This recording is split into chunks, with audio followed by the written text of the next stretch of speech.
Welcome to the We Shine Well podcast, where I have real conversations with thought leaders in wellness to help you live your most vibrant, aligned, and purposeful life. I'm your host, Zoe Kelsey, founder of We Shine Well. Here, we share honest stories, gems of wisdom, and insight to spark clarity and guide your next right step, so you can shine brighter from the inside out. Now let's dive in. Today's episode is such a grounded and fun conversation about hormone health, leadership, and reimagining healthcare for the whole person that actually supports real people. I'm joined by Katy Whalen, co-founder and COO of JOI+Blokes, a modern telehealth company making care more accessible, personalized, and human. Katy shares her journey, perspective on peptides, holistic health complementing supplementation, being your own advocate, and more. If you're a woman at any stage, this one's for you. Let's dive in. Well, hi, Katy. I am so excited to have you on the podcast today. It's been so fun to just get to know you and see the evolution of JOI+Blokes over time and the incredible impact that you're making through your own lived experience. Oh, well, thank you so much. I feel the same way about you, Zoe. You are a breath of fresh air. Well, thank you. So just kind of taking us back to the beginning, what got you to where you are today and drew you to hormone health in your own journey? And I know even your husband's journey to create JOI+Blokes. Oh my gosh, hormones. It's all hormonal.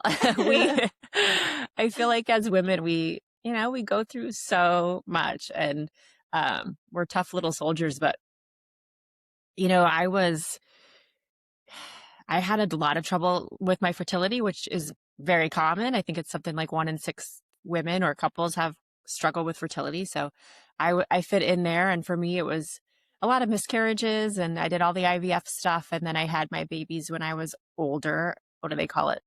Geriatric, I guess they call it, or advanced maternal age, which is really fun to hear when you're going through that process. But so when I was finished with that, I basically was, I was thrilled to finally have my 2 healthy babies. But then I was a different person. I really felt awful and looked awful. My brain wasn't functioning. My anxiety was through the roof. And it was so interesting because I had a lot of help to get pregnant and to stay pregnant and to have my babies. And then when I went back in for my 6-week checkup after baby number 2, they said, "Great, you're good. Be on your way. Congrats." And it was at that moment where I was like, wait a minute, I am not okay.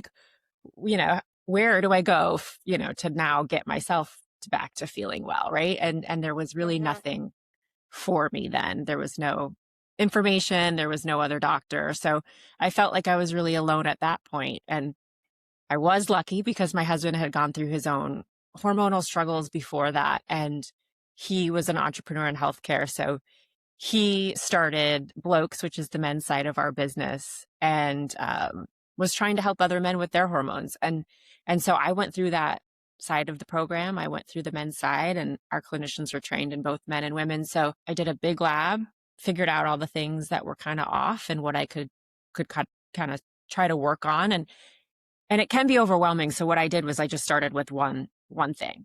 But once that one thing started feeling better, I was like, wow, that's helping. What else can I do? And so I got really interested. And at the end of the day, I was really blown away because I think that, my whole life I've seen, especially women, struggle and do all the things. And even I hate thinking about how many women I've seen that are like, oh, I never look at a carb. I don't touch dessert, and they work so hard, but nothing changes. And they're always frustrated, and they're always, almost depriving themselves. And so, this really worked for me. It really helped me feel and look better than I knew I was going to be able to again. And that's when I was like, I have to do this for women. Women go through way more than men. And so I joined my husband and we launched the female side. So now we're JOI+Blokes. Amazing. Did you have any hormonal struggles before you were trying to conceive that you might not have even that you thought were normal? Well, that's a great Great question, because I didn't. I had no issues. So I really was kind of shocked and blindsided when, when they presented themselves. But what was interesting is, I was on the pill for 16, 17 years of my life. And Mm-hmm. so really what that can do is mask any problems that you might have, right? Mm-hmm. Um, and oftentimes I find that, people don't know until they get off the pill and try. Yeah. They might not know what's going on or if there's dysfunction. So a lot of times that's when it comes out, when you're like, all right, now I'm ready. Mm-hmm. And then you discover something. So I never had problems. And then all of a sudden I was like, all right, well, here it is. How do we deal with this? Mm-hmm. And what did that look like for you going through kind of like the bloke side, having your labs done? What are those steps you did take to feel your best? Yeah. The first step was just a huge lab, and then visiting with the clinician to walk through the results and say like, all right, how do I look and what do you suggest? And so there was a ton on there because I was had a lot of issues going on. But the first thing Mm-hmm. I did, and I had never had a thyroid issue, but my thyroid was sluggish, which makes sense after you give birth and you're heavier and your hormones are in chaos. So I got a little help with thyroid medicine. But what was great was I was later able to get off that thyroid medicine because I started fixing everything else.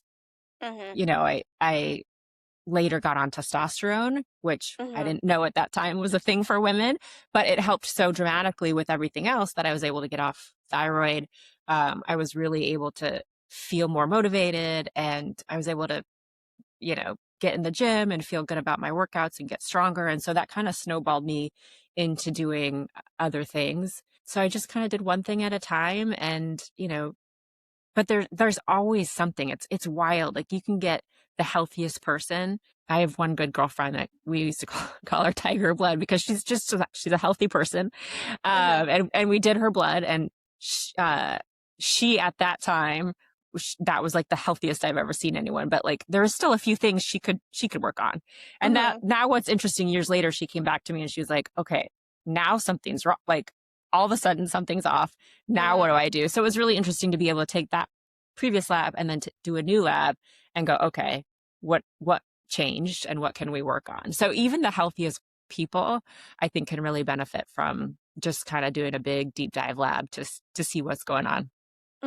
Well, even in like my own journey, I've had to find like naturopathic doctors and functional doctors because blood work is also ranges so much. So it's like, what Yeah. is that optimal range? And like, does JOI+Blokes, like, how have you taken what you've learned from the healthcare system being kind of broken to an extent into how you work with people who come to you and your clients to have it be like the holistic version of them fully feeling their best, not just like on paper of Mm. you look good. Yeah, I mean that's so important because I think I see that a lot too. A lot of people are like, why can't I just have my regular doctor run this test or whatnot? And you can, that's an option. But we really do things differently. And that's what I want people to understand. Like majority of people who go to their regular doctor can get a lab done. First of all, they're not trained to do the big labs. And insurance works usually by doing one or two things. And then if those come back problematic, then you do one or two more things. And it's kind of like piecemealed like that. They don't really look at the whole picture. And Mm-hmm. even if they did, let's say they're like, yeah, I'm gonna run what you want and do the whole big shebang. They're not really trained to read the labs and go, all right, like where where are you here and what can we do to improve? They usually look at like you're in the normal range and you're fine. And that's what I hear Mm-hmm. over and over again. Like you're normal, you're fine. Like, you're not dying. That's how Yeah. they look at things. And we train our clinicians. First of all, we hire differently. Like we want people that are really interested in the more functional, more holistic way, like total body, like what's going on. And then we also have our own protocols and training where it's like what's the best that you can be, like what's your optimal range. And so, we try to get you into those ranges, which is much different than just a general primary care or OBGYN would do. Yeah. So when somebody comes to you, what does that process look like of how they work with you to get to feeling better? We generally have people start with a lab, but now it's funny because when we started, there was, I feel like we almost had to educate on like why you would want a big lab. And that was like Mhm. 4.5-ish, 5 years ago. And now labs are everywhere. So that's great. I love that. There's way more access and there's way more education on why or how they can be helpful. So we start with a lab. And if you already have one, maybe from somebody else, we also have the option of sending us your labs. And then we have you meet with a clinician. And we feel like that's really important to get the walkthrough and to be able to ask questions and to be able to say, these are my symptoms and these are my goals. And then you match it to the lab. That piece is really important because there's a lot of nuance and everybody's a little bit different. So like if you and Mhm. I had the same labs, like you might feel just fine and that might be good for you, but Yeah. it might not work for me. So it's really important to get that nuance in there. So that's how we have people start, is with labs and clinicians, and then they come up with a plan with recommendations on what you can do next. And that can range from anything from lifestyle, eating different foods, nutrition. It could be how you're exercising. It could be add creatine, which we think Mhm. is pretty important, especially for women. And then we really do a lot of things with hormone therapies, and then we also do peptides. Well, Yeah. let's talk more about hormones because hormones are like so powerful and just like even the slightest changes can just like be so nuanced. Like, why do they play such a big role? And like, what are some of the most common challenges that you guys see? Yeah, hormones, to me, they're like the foundation of how you feel. Like they're your body's messaging system. They affect everything, like your mood, your sex drive, your motivation, your focus, your just every single thing you can think of in terms of like how your body's functioning. That the foundation is hormones. So that's why they're so important, and that's why when something's off, you're gonna feel it, and you're gonna have those effects. Most of the time, I see women come and say, "Oh my God, what happened to my energy? I have no energy." That's Mhm. one of our biggest complaints. And then the other thing I hear a lot is just like, I don't feel like myself. And they don't necessarily know what exactly it is, but just like, it's not, something's off. Yeah. Yeah. And what is the like orchestration? So like there's testosterone, estrogen, progesterone. Hmm. How do you think of those in the orchestration of like hormones that have supported you as well as your clients? Yeah, I mean, those three, first of all, I love that you like know so much anyway. That kind of like shows like how far we've come in just a few years. So I love to see that and hear that. But ultimately, all the hormones need to be really balanced together. It's not really just about supplementing with one, and it's really about how they all work together. And it's funny, like especially with testosterone, which is newer for women and scare. Like a lot of people think it's scary. Like Yeah. people will say things like, "Well, will my voice change? Will I turn into a man?" Like there's all these like, Mhm. will I get too bulky? Whatever the fears are, and it's funny because you will feel like absolute dog crap if you are too low or too high. I mean, like you Mhm. want to be in the right range. So I kind of think of all the hormones as like there's a Goldilocks level. Like you don't want to either, you want to be in this optimal range so you can really feel your best. So that's the most important thing about figuring that out, because for men it's a lot easier, they're more simple, but like for women there's more hormones at play, and it's not just about one or the other, it's really how they all are balanced together. Yeah. I mean, even personally, like I take hormone replacement therapy Oh, because you do? I grew up and I had like head trauma from like a boating accident and then I had Oh, anorexia and then didn't have oh. my period, got it back and then had like thyroid and gut issues and like osteoporosis from all of that to Oh my just like gosh. support. So I know a lot about like hormones and gut and thyroid that's like all interconnected and just like even like if you aren't metabolizing estrogen too, like that could be off and like what is the ratio to progesterone Yep, um yep. to like best be supported, but it's also like I don't know. It's wild how like through pregnancy there's just such surges of progesterone and hormones and like hair loss that like support all of that. And like our body is so smart too, because our fertility and hormones are our first thing that's going to be like turned off if like we're stressed or like we're in flight or fight Right.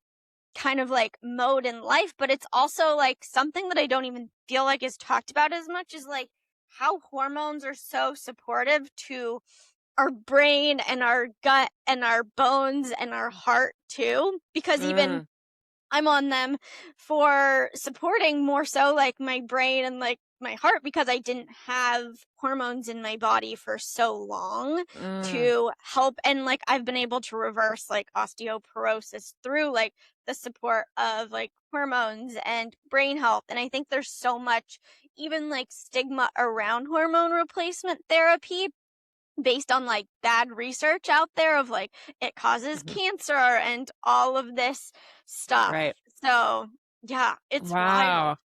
Well, I didn't know you went through all that. So thank you for sharing. That's incredible. Yeah, that, and also why you're so educated about this. No, that's Yeah. really, really incredible. And what's also interesting about that is you made a point that um, there's a lot of misinformation, and for the longest time they would say be on the smallest doses of hormones for the shortest amount of time possible Mhm. to relieve your symptoms, and that is like so far backwards now that we know that, hormones can be incredibly safe if taken the right way and, with oversight and for the right person. But, you know, again, when we started 4 or 5 years ago, people were like, you don't need to test your hormone levels on a lab. You don't need a lab. And if someone's trying to sell you a lab, then it's total BS and they're just trying to make money. And what's funny now is that we've come out and say there is a certain level where estrogen will be protective of your bone and your heart and your brains. And so it is good to know what your level is, because a lot of people, if you're doing estrogen, most people will do that transdermally, and not everyone Mhm. has the same ability to soak in that transdermal estrogen. So you and I could take the same dose and have way different levels. So that's why testing is very helpful, and Mhm. I'm glad that that's misinformation is being squashed. Yeah. Do you think there's any other like misinformation or like myths that need to be busted around just like what people think about like hormone health or even like more functional approach? Yeah, I mean, I feel like I'm in this bubble. So I'm like, yeah, there's so much positive, but there's still the majority of people that don't know, that are still fearful of hormones and still think testosterone is only a male hormone. And so there's still a lot more work to be done. I mean, just recently, the FDA lifted the black box warning off HRT. So um, what was wild is that even if women would be prescribed HRT, it would come with this warning that says basically it's going to kill you. And so 30% of women were looking at that label going, well, I'm not taking this after all, right? And so Mhm. thankfully that's gone and that's helping. And I think what's up next is that testosterone, they're really looking at testosterone and declassifying that, because currently it's a controlled substance and it makes it really hard to prescribe, and it's really hard for people to get access to it, especially women. So I think that's what's next for, in this movement to provide more education and accessibility for people. Mhm. And I feel like it's more common for women that are older to take hormone replacement therapy Uh-huh. versus younger. I mean, I'm in a different bubble, I feel like, but are you seeing women who are younger starting to take hormones earlier on? Yeah, I am. And I can tell you our audience has started to trend a lot younger, as I think people get more educated and are more interested and want to be more proactive about their health. I think you do still need to be very careful, because it does affect it affects everything. So if you want to have a family, then you need to make sure that you're doing it the right way with the right clinicians that can make sure that it won't affect your fertility. But yeah, we are seeing a lot of more younger people, and it can be super helpful. There's so many women nowadays that have endometriosis, PCOS, different things going on, that hormone replacement can help with some of those things as well. Mm-hmm. And then in terms of like men, I'm also curious, like how common is it for men to be taking hormone replacement therapy? It's getting more and more common. And it seems kind of wild because you're like, why all of a sudden is our hormones such a big topic? But when you look at just the health of everybody I just think it's our modern world is really kind of pushing us to need to balance and optimize our hormones. Like when you think about all the things that's kind of against us, we have a lot of endocrine disruptors and all the stress and the devices all kind of affect that. So, when you look at a 30-year-old man today versus, 100 years ago, we are a lot different. And it's because of those environmental factors that we're needing more help.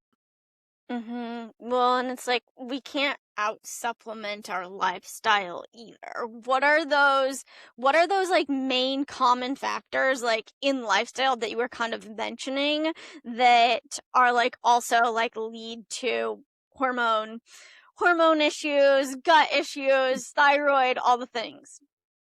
It's basically, I think of it like if you can figure out how to live like our great grandparents did, then you'll be fine. Like, don't, get off your phone, get off your screens.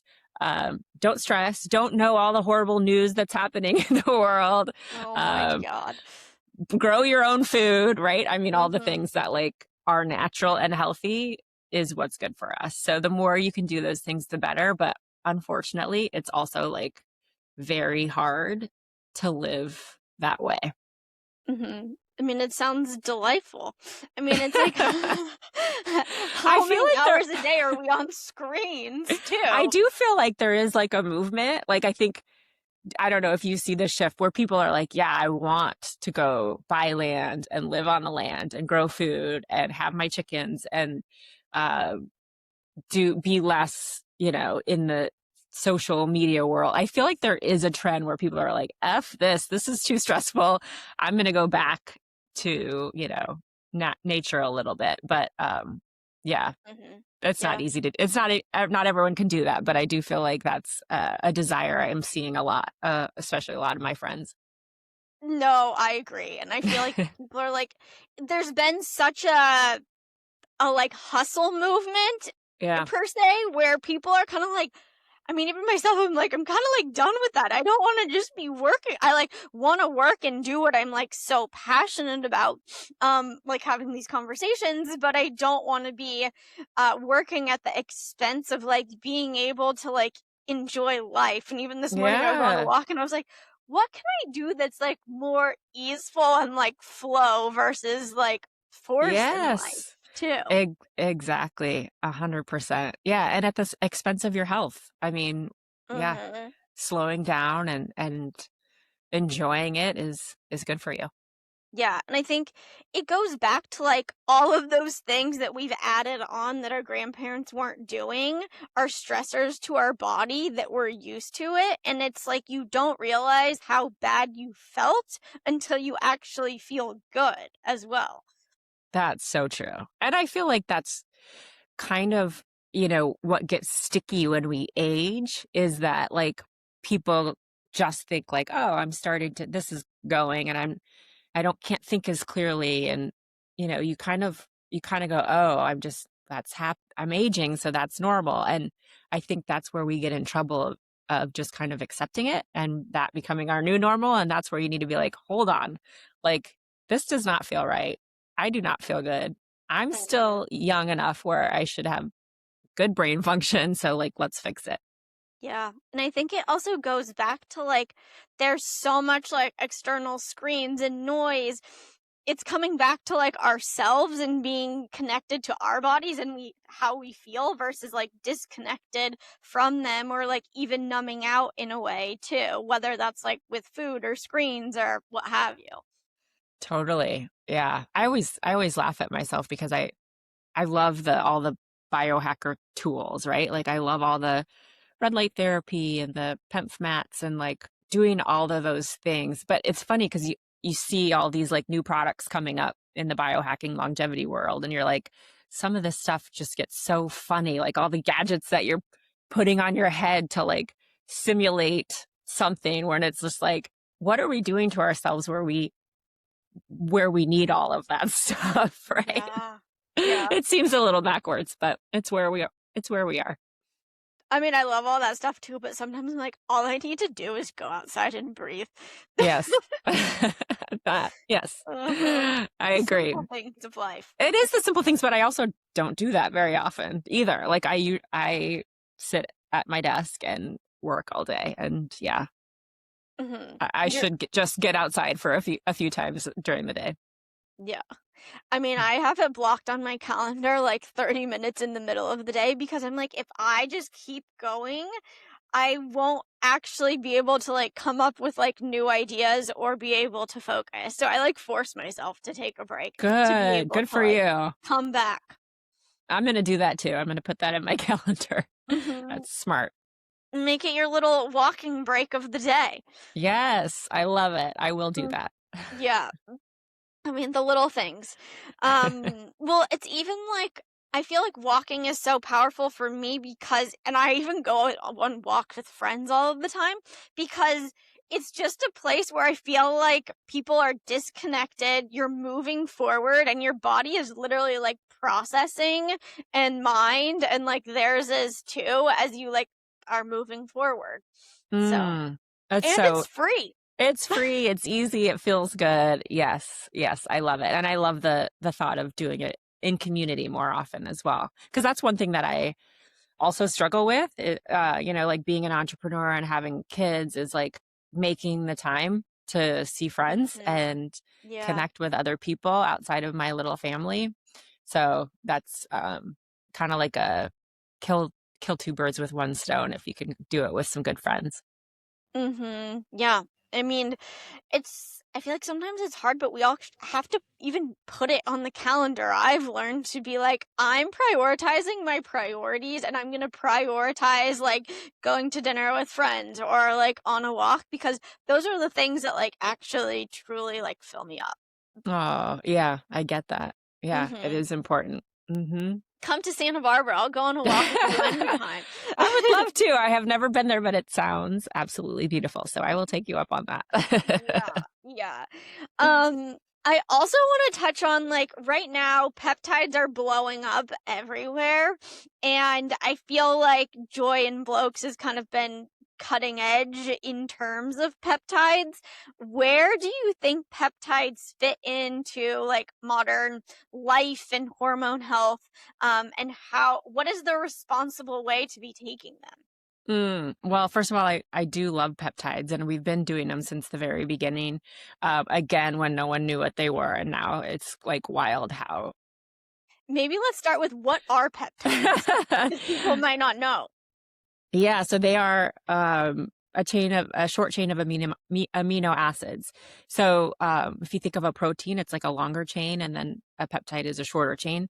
So it's like under 50 or under. And they are signaling agents. So they tell your body to perform specific tasks. So especially as you age, of course, like certain functions will start slowing down or not working as properly. So peptides can help tell your body to, do something or perform a task or make something more of your own natural, whatever it is. And so that's one reason I really love peptides, because I feel like, they're still made in a lab. They're still synthetic. If you're going to take a peptide, it's not like it's totally natural, but it's derived from something that your body already does. And it's not traditional pharmacology in the terms of like it's covering up a symptom or blocking a signal. It's actually like helping turn on something that your body should be doing.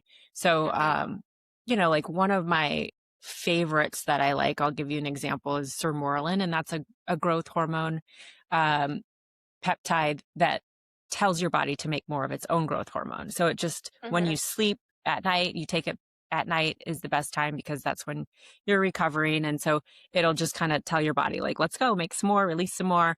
And so it's really doing what it should. It's doing like natural processes. And I think they're wonderful, but I do think sadly, a couple years ago, the FDA really took our ability away to prescribe quite a few peptides. And Mm-hmm. so what that has done is created, I don't know if black market is the right term, but it's created like all of these research peptides all over the place that you can get, and they're not properly, they're not properly tested. There's no really regulating body on them. So Mm-hmm. the fear is that, it could be harmful. Um, and then it gives kind of overall peptides a bad name.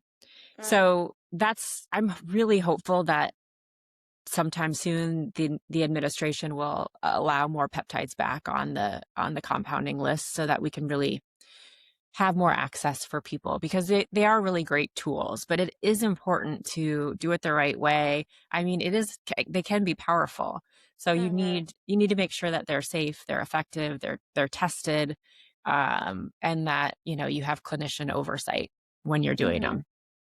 And how do you make sure, I know you have peptides, how do you make sure that you are actually taking like legit well-tested peptides that are made in a responsible lab versus like somebody's garage? Yeah, I mean, you need to get it from a clinician, a medical professional who's prescribing them, and it needs to come from a US-based compounding pharmacy that has all the testing um, records. And if it's a US-based compounding pharmacy, they'll you know you can see where they source all their ingredients from, and it's all FDA registered facilities. So as long as you're getting them doctor prescribed and from a US-based compounding pharmacy that can show you all their analysis, then you're fine. Then you're good. Mm. What are like the top peptides people are talking about or taking right now to like be aware of, and like what is the transformation you've seen through people taking peptides or even yourself? Well, the biggest one most people talk about are GLP-1s. And that's been a wild ride because um when they first came out, there was so much hate on them, so much like shame. And you'd see someone post about, oh, I'm on a GLP-1, and people, they'd just get like lambasted with like rude comments like, oh, you're cheating, or oh, like put down the fork instead. And I think that there was just, I don't know if you remember that, there's just like so much Yes, hate. yeah. But now I'm so thankful that it's starting to shift, and people are starting to realize that at the right dose and done the right way for the right people, they can be really life changing. And I've had people like email me and say, I'm I'm crying because this has changed my life. Like people, like I've Mm, mentioned before, like people that have tried all the things and mhm, done all the things and deprived themselves for so long, but like nothing would help them.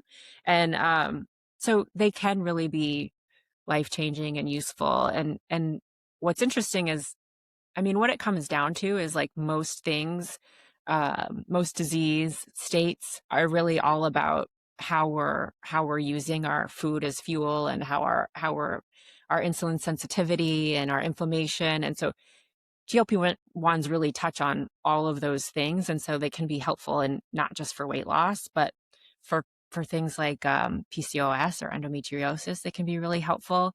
mhm, And so they're studying it for a lot of other things, even Alzheimer's. They're looking at it for. mhm. So that's a big one that you can't miss. Yeah, yeah. What are Yeah. other common ones that to be aware of, and like what is why people take them? Yeah, so I mentioned sermorelin growth hormone peptide, which is one of my favorites. And that I love, especially it's really for people who are, you know, 35, 40 plus, because you lose a lot of your growth hormone as you age. And all the things that does is like helps with more energy, it helps your skin be more supple, it helps with recovery, it helps you sleep. So there's a lot of great things that will do. Another one of my favorites is GHK copper peptide, which is great for skin and hair. So that's one I love as well. Yeah, there's some for gut health. We have one called VIP, or VIP nasal spray, which is great for gut health and inflammation. So that one can help a lot, especially for people with IBS or, gut health issues. So Mm-hmm. those are the probably main ones that come to mind. But I'm hoping, like I said, that we're able to do more soon with the FDA regulations. Yeah, and I mean, not everybody likes to inject themselves. Do you think there will be more like liposomal and like pill forms of peptides coming out? I mean, I know there already are. Yeah, yeah. We got nasal sprays, we have troches, creams. So for sure, there are, and as more come out, I know that that there will be more Mm-hmm. delivery options. Because yeah, injecting can be an issue for some. Although I will say, like a lot of people are scared at first, and then once they do one, they're like, "Oh, that was nothing." Yeah.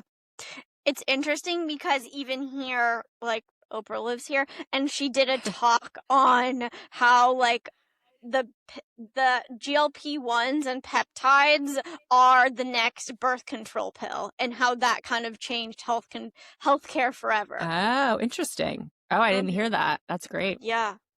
What do you think about that?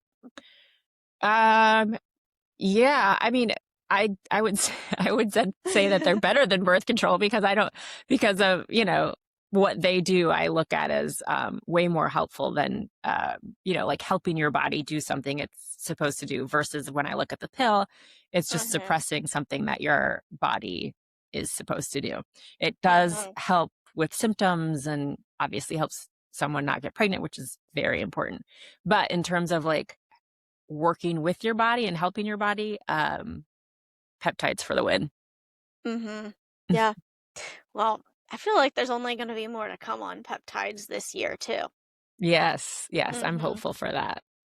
So with all of these like supplements, peptides, GLP-1s, modalities out there, like what do you wish more people knew about like advocating for themselves in a healthcare setting, whether it's with your clinicians or somewhere else?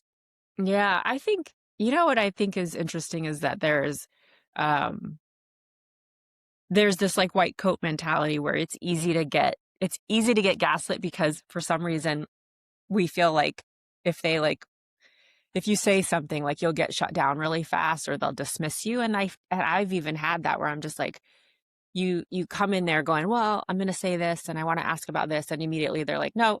And you're like, oh, okay. And then you kind of just like almost like slump down and like lose everything that you wanted to say or push back on Mhm. or ask questions on because you're just like, oh, okay, guess I'm wrong. I guess that's not right. And and then you leave kind of feeling disappointed. And I think that's pretty common. And so I think it's just so important to play a part and to be like, no, I'm not just going to listen to whatever a doctor tells me to do. I actually am going to get my own education and I'm going to fight for myself. And if I do get dismissed, maybe that's not the right doctor. I need to find somebody else. But like, just prepare yourself for that situation. And I'm not at all saying like doctors are bad or Yeah. anything. I think it's just like a natural like power struggle that's always been there because they go to school and get this great education and know a lot more about complex systems. So I think it's a very natural dynamic to go in there and feel like,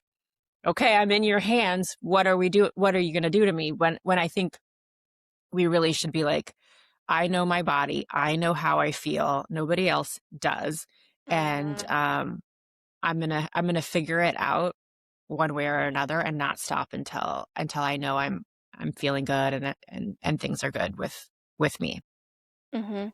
I think some people don't even think it's an option to like ask questions or think anything differently than a doctor because it's taught that like the doctor knows best Right. too. So It it's like, is. It yeah. is. And my problem with that is that doctors are trained in a specific way. And, like you go to school, they go to school for something specific. And so if you're going there going like, it's something else, they're probably not trained in that. And so like they could shut you down, not because they're bad people or they want to shut you down. First of all, they're overworked and busy and don't have the time with you, but like also just because they're not trained in all of it. Like they're not super holistic to know every different thing or what it's coming from. And that's the problem with our system, I think, is like you go to one thinking they're going to be able to figure it out. But a lot of times, like, it's not in their scope, or it's something else that they weren't trained on. And so that's why you Mhm. have to keep advocating and educating yourself and fighting for it, because not every doctor is going to have the right answer. And I would say Mhm. a lot of times they don't. Yeah. And it sounds like there are a few pieces. It's like, one, how do we tune into like how we actually feel? How do we educate ourselves to be able to like feel comfortable advocating and finding the right practitioner that is supportive, kind of like in a three-pronged way? Because even like personally, I've been to multiple like naturopathic functional doctors that haven't helped, but I found one that has helped, Mm, just based on, like, what their approach is too, and I mm. think So sometimes for you, was it that they were more educated on something, or they had a better bedside manner, or what was it that made that person finally work for you? that's a good question. They took she took the most holistic approach, and it was it's always like having 1-hour appointments and not being like, "We can only look at these 5 things in this, like, lab test right now to be able to move forward to on this, like, one piece of what's happening," versus looking at the holistic picture. So I feel like she's able to look at the holistic picture, and she's like, even as JOI+Blokes, like, you pride yourself on just like that human first care, where she's always like, these are the options. Ultimately, it's your decision, and like, how are you feeling in your body? Like, let's adjust accordingly, because all these things work together, but how can we take like, this is what we're seeing, how can we take one step at a time to incrementally see what changes and moves the needle to have that whole body health versus throwing everything all at once at it. So that's personally like what's helped for me, and it seems aligned with your clinician's approach too. Yeah, and I think that one thing you said was super important. It's like up to the person, because ultimately I think the way traditional healthcare has always been is it's up to your insurance what you can do and what the doctor Yeah. can do. And so I think that's one really wonderful thing about this like movement in direct to consumer healthcare. That model really does allow you to go, nope, that's not right for me, but yes, I will try this. And it's just way different than traditionally what we've been accustomed to. And what you guys do is so like human focused and creating healthcare to be so accessible through even like at home lab tests. How are your clinicians trained to have that like whole person approach? Yeah, I mean, I can tell you it's not easy because it does take time. So the appointments are very important. And as we scale, like we struggle with that. It's like, how long do they need to be? But we do 30 minute to an hour appointments, depending on, what lab you choose, or, how long you choose to have that clinician for. But it's very important to, again, like I said, be able to look at the labs and interpret them in a way where you can go, all right, there's some things that we can work on, and then match it to the symptoms and go, but what is it that you're feeling, and what is it that you're wanting to feel? Mhm. So they're really trained to be like little investigators and to ask questions. And one of the best compliments I hear is when a woman finally says, or when a woman says, I finally feel heard. Mm, And it's wild to me because most of our women, they are trending younger, but I would say still the bulk are, 40s, maybe 50s. And it's like, wow, you've been going to doctors for that long, and you never felt like anyone listened to you. So that's why I think the human part is still very important. I love AI, and I think yes to AI, all the things AI, but ultimately, like, people still do want to be heard, and it feels really good to feel like someone's collaborating with you to help you, to support you in feeling really good, because health is personal and it can be scary. And so I do think that that human piece is really important. And it's not always easy from the clinician side. I mean, you're sitting there like taking how many appointments a day, and really people are really relying on you to listen and to have good bedside manner and to care. And so it's really important to us that we have really good clinicians. Mm-hmm. And I think you do such a good job of helping people be their own advocates through sharing so much education as well, like across your platforms too, and like making it digestible. Yeah. Yeah, that's so important. Yeah, you don't want to ever like force anyone to do anything that they're not comfortable with. You want to make sure that they're like, yeah, this sounds right for me. It's a very that the choice is very intentional and that it's not just okay, I'll do whatever you say and then someone ends up being feeling like they were pushed or unsatisfied. Mm-hmm. Yeah. How do you feel like you and your health has like evolved since you've launched Joy? I mean, I've definitely been way more intentional. And I love having access to all of these things. I call myself the chief peptide tester because I try a bunch of things, and I get to see what works for me and what really helps. And honestly, like at this point, I also feel like I need all the things because one thing that hasn't been good for me since starting this business is just like it's a constant grind and, working on being an entrepreneur and working on scaling a business is not as glamorous as I think some people think because it's just a ton of work and a ton of stress. So I think that like I have to combat some of that stress and the grind and the fact that I'm not maybe getting out for walks as much as I would like to with some of that help. So yeah, I'm on all the hormones and peptides and all the good things.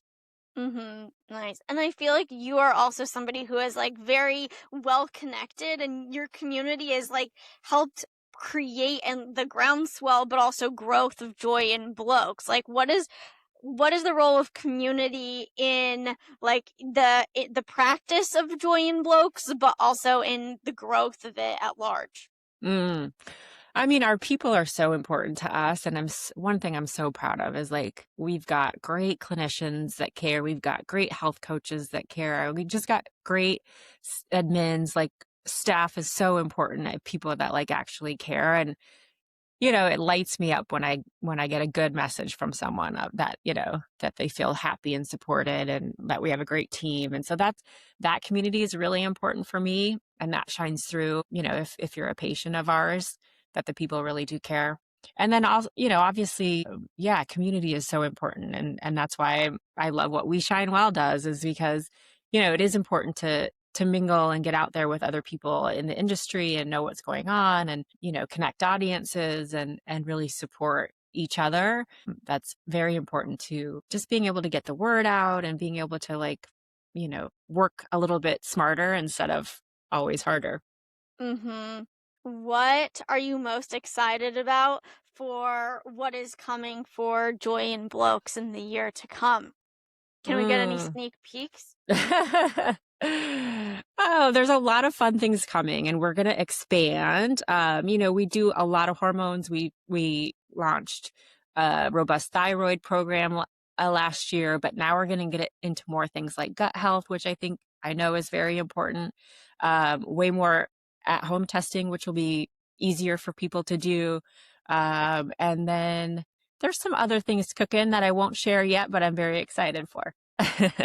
Well, we'll stay tuned for all of them.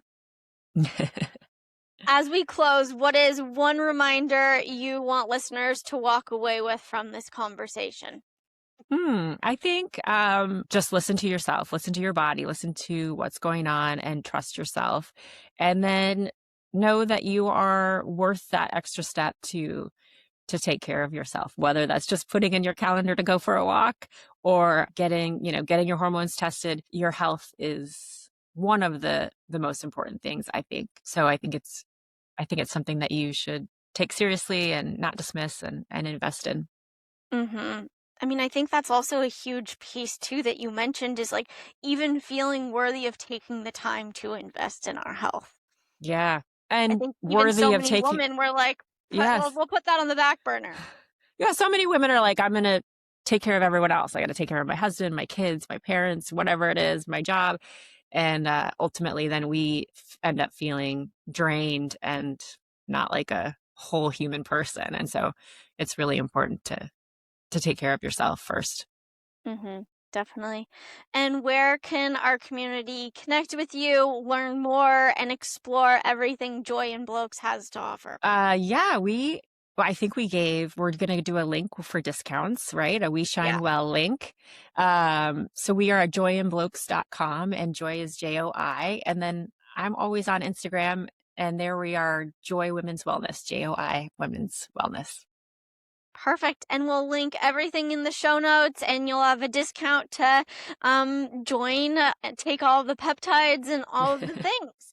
Thank you so much for your time, Katy. This was so fun. Thank you, Zoe. Thank you for tuning in to the We Shine Well podcast. If today's conversation lit something up in you, I'd love for you to share it with a friend, leave us a review, and dive deeper each week by subscribing to our Substack in the show notes to interact with guests and discover more resources to expand you. Until next time, keep trusting your right next step and keep shining, my friend.